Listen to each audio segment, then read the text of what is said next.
أعوذ بالله من الشيطان الرجيم بسم الله الرحمن الرحيم الحمدللہ ثم الحمدللہ۔ آج ہماری پہلی تقرات ہے رمضان کی۔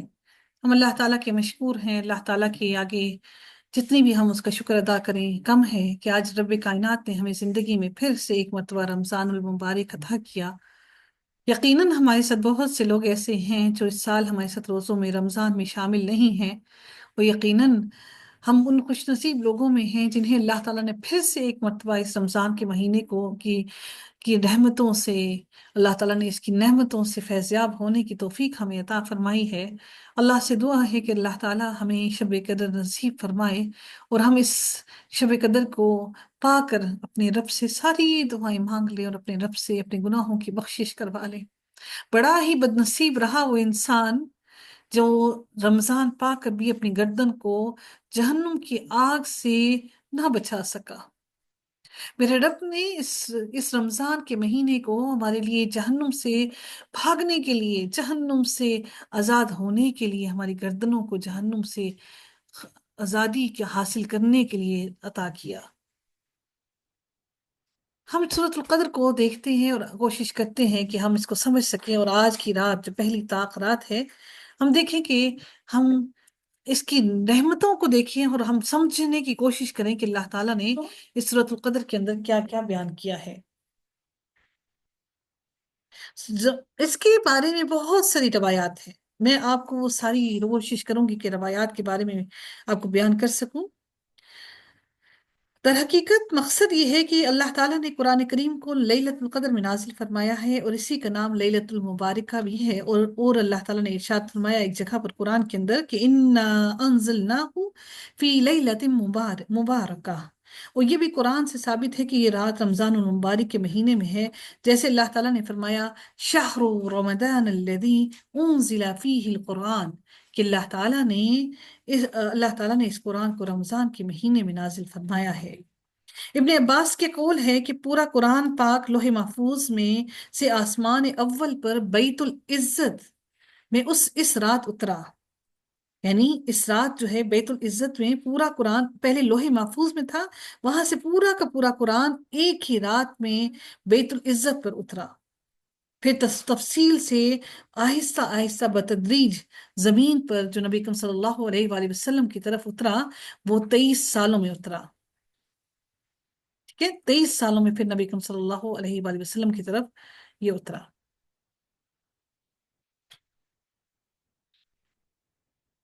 پھر اللہ تعالیٰ اور پھر اس کے بارے میں کیا ارشاد ہوتا ہے کہ اس کے بارے میں کیا معلوم ہوتا ہے، ہم دیکھتے ہیں کہ پھر اللہ تعالیٰ نے لیلۃ القدر کو شان و شوکت کا اظہار فرماتا ہے کہ اس رات کی ایک زبردست برکت تو یہ ہے کہ قرآن کریم جیسی اعلیٰ نعمت اسی رات اتری، تو فرماتا ہے کہ تمہیں کیا خبر کی لیلۃ القدر کیا ہے، پھر وہ خود بتاتا ہے کہ یہ ایک رات ایک مہینے سے افضل ہے۔ امام ابو عیسیٰ ترمذی رضی اللہ تعالیٰ رحمۃ اللہ علیہ اور ترمذی شریف میں اس آیت کی تفسیر میں ایک روایت لائے ہیں کہ یوسف بن سعد نے حضرت حسن بن علی سے، جبکہ آپ نے حضرت معاویہ سے صلح کر لی، کہا کہ تم نے ایمان والوں کے منہ کالے کر دیے، یا یوں کہا کہ اے مومنوں کے منہ سیاہ کرنے والے، تو آپ نے فرمایا اللہ تجھ پر رحم کرے، مجھ پر خفا نہ ہو۔ نبی کریم صلی اللہ علیہ وسلم کو دکھلایا گیا کہ گویا آپ کے ممبر پر بنو امیہ ہیں، آپ کو یہ برا معلوم ہوا تو انا اعطیناک الکوثر نازل ہوئی، یعنی جنت کی نہر کوثر آپ کو عطا کیے جانے کی خوشخبری ملی، اور انا انزلناہ اتری، پس 1000 مہینے وہ مراد ہیں جن میں آپ صلی اللہ علیہ وآلہ وسلم کے بعد بنو امیہ کی مملکت رہے گی۔ قاسم کہتے ہیں کہ ہم نے حساب لگایا تو وہ پورے 1000 دن ہوئے، نہ ایک دن زیادہ اور نہ ہی ایک دن کم۔ لیکن اس کے بارے میں امام ترمذی کہتے ہیں کہ یہ روایت جو ہے وہ غریب ہے، لیکن اس سے بتانے کا مقصد کیا ہے کہ در حقیقت یہ جو لیلۃ القدر ہے یہ 1000 مہینوں سے بھی بہتر ہے۔ اس کی آگے مزید میں آپ لوگوں کو ضرور اس کی تفسیر کے بارے میں، اس کی رات کے بارے میں بتاتی ہوں کہ اللہ تعالیٰ نے کیوں اس کو کئی مہینوں کی عبادتوں سے افضل قرار دیا، کہ یہ 1000 مہینے لکھنا کیوں بہتر ہے اس سے۔ تو 1000 مہینے سے کیا مراد ہے اس میں کہ حضرت معاویہ رضی اللہ تعالیٰ عنہ کی مستقل سلطنت سن 3 ہجری میں قائم ہوئی، جبکہ حضرت امام حسن نے آپ کے ہاتھ پر بیعت کر لی اور امر خلافت آپ کو سونپ دیا، اور سب لوگ بھی حضرت امیر معاویہ کی بیعت پر جمع ہو گئے، اور اس سال کا نام ہی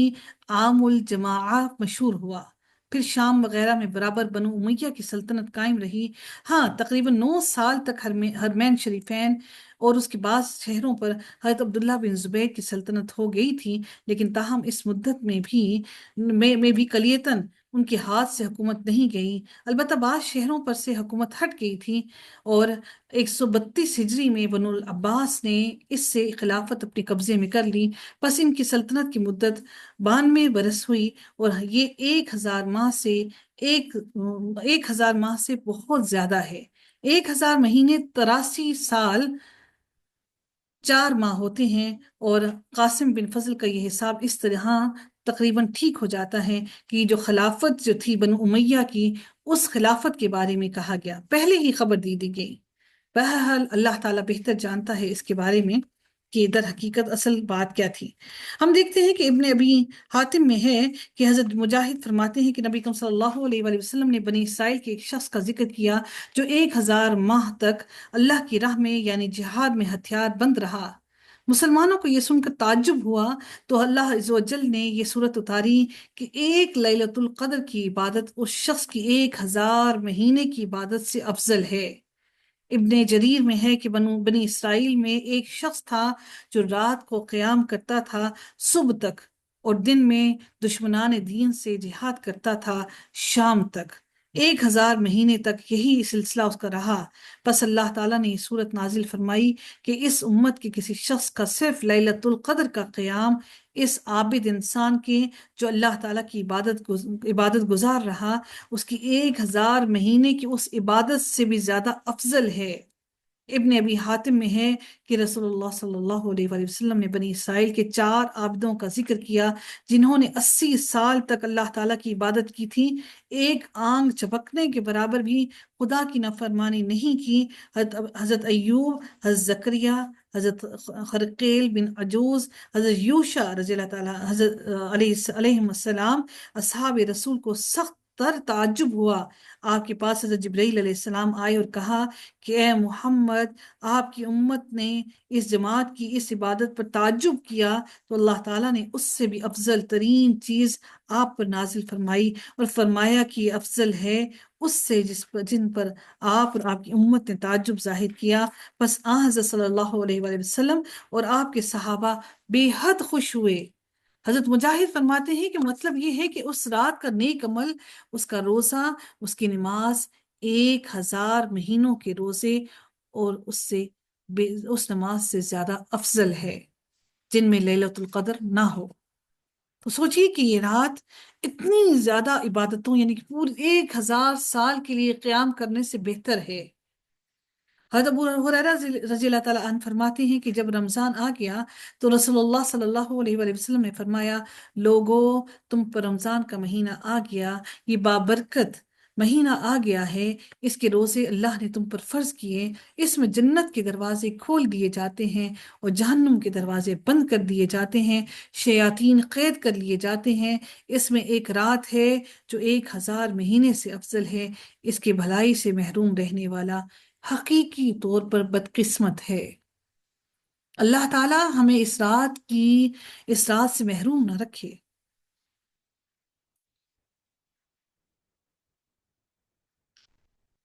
لیلۃ القدر کے قیام کے بارے میں اور نیک نیتی سے جو ہم کرتے ہیں، اس میں نسائی شریف میں ایک روایت ہے کہ چونکہ اس رات کی عبادت 1000 مہینے کی عبادت سے افضل ہے، اس میں حدیث جو صحیح حدیث ہیں کہ رسول اللہ صلی اللہ علیہ وآلہ وسلم نے فرمایا، جو شخص لیلۃ القدر کا قیام ایمانداری اور نیک نیتی سے کرے، اس کے تمام اگلے گناہ بخش دیے جاتے ہیں۔ پھر فرماتا ہے کہ اس رات کی برکت کی زیادتی کی وجہ سے بکثرت فرشتے اس پہ نازل ہوتے ہیں۔ فرشتے تو ہر برکت اور رحمت کے ساتھ نازل ہوتے رہتے ہیں، جیسے تلاوت قرآن کے وقت اترتے ہیں، جیسے ابھی آپ اور ہم بیٹھے ہوئے قرآن پڑھ رہے ہیں، اس کا ذکر کر رہے ہیں، اس مجلس میں بھی یقیناً اللہ تعالیٰ کے فرشتے اتر رہے ہیں اور ذکر کی مجلسوں کو گھیر لیتے ہیں، اور علم دین کے سیکھنے والوں کے لیے راضی خوشی اپنے پر بچھا دیا کرتے ہیں اور اس کی عزت و تکریم کرتے ہیں۔ سبحان اللہ، یہی وجہ ہے کہ اللہ کے دین کو سیکھنے والوں کو اللہ تعالیٰ بہت عزت و کرامات دیتا ہے۔ اللہ تعالیٰ ان کی عزتیں بلند کرتا ہے، ان کا نام بلند کرتا ہے۔ یہاں پر جو مراد ہے روح کی، روح سے مراد کیا ہے؟ اللہ تعالیٰ نے جو یہاں پر اس میں ارشاد فرمایا، اِنَّا أَنزَلْنَاهُ فِي لَيْلَةِ الْقَدْرِ، یقیناً ہم نے اس قرآن کو لیلۃ القدر میں نازل کیا، جس کے بارے میں نے آپ سے کہا کہ لیلۃ القدر کیا ہے، کہ جس میں اللہ تعالیٰ نے قرآن کو اکٹھا ایک ہی مرتبہ لیلۃ القدر میں اللہ تعالیٰ نے بیت العزت پر نازل کیا۔ اس کے بعد میرے رب نے وقتاً فوقتاً حالات اور واقعات کی نسبت سے اللہ تعالیٰ نے 23 سالوں میں زمین پر نازل کیا۔ وَمَا أَدْرَاكَ مَا لَيْلَةُ الْقَدْرِ، اللہ تعالیٰ فرماتے ہیں اور تم کیا جانو کہ لیلۃ القدر کیا ہے؟ پھر اب اللہ تعالیٰ مزید اب ہمیں بتا رہے ہیں کہ لیلۃ القدر کیا ہے۔ یہ لیلۃ القدر وہ ہے کہ خیر من الف شہر، کہ وہ رات جو 1000 مہینوں سے بہتر ہے۔ بڑی پریشانی تھی نبی کریم صلی اللہ علیہ وسلم کو کہ ان لوگوں کو اتنے انعامات، اتنی عبادتیں ملی اور ہماری تو اتنی زندگی ہی نہیں، تو میرے رب نے ایک رات دے کر میں اتنی بڑی مشقتوں سے بچا لیا۔ اب اللہ تعالیٰ اس میں جو روح کے بارے میں ذکر ہے وہ کیا ہے، ہم وہ دیکھتے ہیں، اور یہ بڑی اہم ترین بات، اس کو سنیے گا اور سوچئے گا کہ یہ جو ہم سنتے ہیں پڑھتے ہیں کہ کیوں لیلۃ القدر کے اندر موسم بہت معتدل ہوتا ہے، نہ زیادہ گرمی ہوتی ہے نہ ہی زیادہ سردی ہوتی ہے، اس کے بارے میں کیا ذکر ہے؟ اللہ تعالیٰ اس کے بارے میں روح سے مراد کیا ہے کہ تنزل الملائکۃ والروح فیہا بإذن ربہم من کل امر۔ اللہ یہاں پر کیا مراد ہے؟ روح سے مراد یہاں حضرت جبرائیل علیہ السلام ہے۔ یہ خاص طور پر ان کے لیے کہا گیا کہ روح کے نام کی ایک خاص قسم کے فرشتے ہیں، جیسے کہ اللہ تعالیٰ نے سورہ اما یتساءلون کے اندر بھی اللہ تعالیٰ نے بیان فرمایا ہے۔ پھر فرمایا وہ سراسر سلامتی والی رات ہے، یعنی کون سلامتی والی رات ہے؟ یہ لیلۃ القدر کی رات سلامتی والی رات ہے۔ یہ رات پوری کی پوری سلامتی کی رات ہے، جس میں شیطان نہ تو برائی کر سکتا ہے اور نہ ہی کسی کو تکلیف پہنچا سکتا ہے۔ شیطان کو تو اللہ تعالیٰ نے پہلے سے ہی کنٹرول میں کر رکھا ہے، اس کو قید کر رکھا ہے۔ لیکن ایک اور بہت اہم سمجھنے کی بات جو ہمیں ملتی ہے کہ ہمارے نفس جو شیطان کے تابع ہو جاتے ہیں، اس رات کو ہمارے نفس بھی بہت حد تک شیطان سے، شیطان کی اس جنگل سے، شیطان کی اس وسوسوں سے پاک ہوئے ہوتے ہیں۔ لیکن سستی اور کاہلی جو ہم پر آ رہی ہوتی ہے ساتھ میں، وہ ہماری اپنی وجہ سے ہے کہ ہم خود کوشش نہیں کرتے۔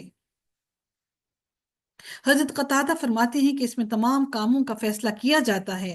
عمر اور رزق مقدر کیا جاتا ہے، جیسے اور جگہ فرمایا اللہ کہ فیہا یفرق کل امر حکیم،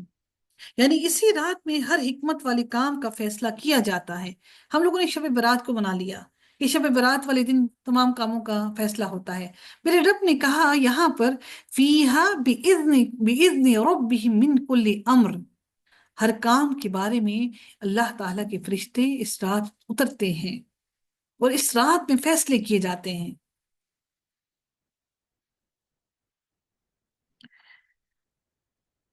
حضرت شعبی فرماتے ہیں کہ اس رات میں فرشتے مسجد والوں پر صبح تک سلام بھیجتے رہتے ہیں۔ ہم اس کے بارے میں مزید دیکھتے ہیں کہ اور مزید اس کے بارے میں کون کون سی احادیث ہیں، جو کہ صحیح احادیث سے ہمیں معلوم ہوتا ہے کہ اس رات کے بارے میں کیا بتایا جاتا ہے۔ حضرت قتادہ اور حضرت ابن زید کا قول ہے کہ یہ رات سراسر سلامتی والی رات ہے، کوئی برائی صبح ہونے تک نہیں ہوتی۔ اس رات میں رسول اللہ صلی اللہ علیہ وآلہ وسلم فرماتے ہیں کہ لیلۃ القدوس باقی کی راتوں میں ہے، جو ان کا قیام طلب ثواب کی نیت سے کرے، اللہ تعالیٰ اس کے اگلے اور پچھلے گناہ معاف فرما دیتا ہے۔ یہ رات اکائی کی ہے، یعنی 21ویں یا 23ویں یا 25ویں یا 27ویں یا آخری رات۔ آپ فرماتے ہیں یہ رات بالکل صاف اور ایسی روشن ہوتی ہے کہ گویا چاند چڑھا ہوا ہے، اور اس میں سکون اور دل جمعی ہوتی ہے، دل پر سکون اور سکینت طاری ہوتی ہے، نہ زیادہ سردی ہوتی ہے اور نہ ہی زیادہ گرمی ہوتی ہے۔ صبح تک ستارے نہیں چھڑتے۔ ایک نشانی اس کی یہ بھی ہے کہ اس کی صبح کو سورج تیز شعاؤں سے نہیں نکلتا، بلکہ وہ 14ویں رات کی جان کی طرح صاف نکلتا ہے، چمکتا ہے، اور وہ گرمی نہیں کرتا۔ اس دن اس کے ساتھ شیطان بھی نہیں نکلتا، کہ ہر سورج کے چڑھنے کے ساتھ شیطان بھی نکلتا ہے، چڑھتا ہے، آتا ہے۔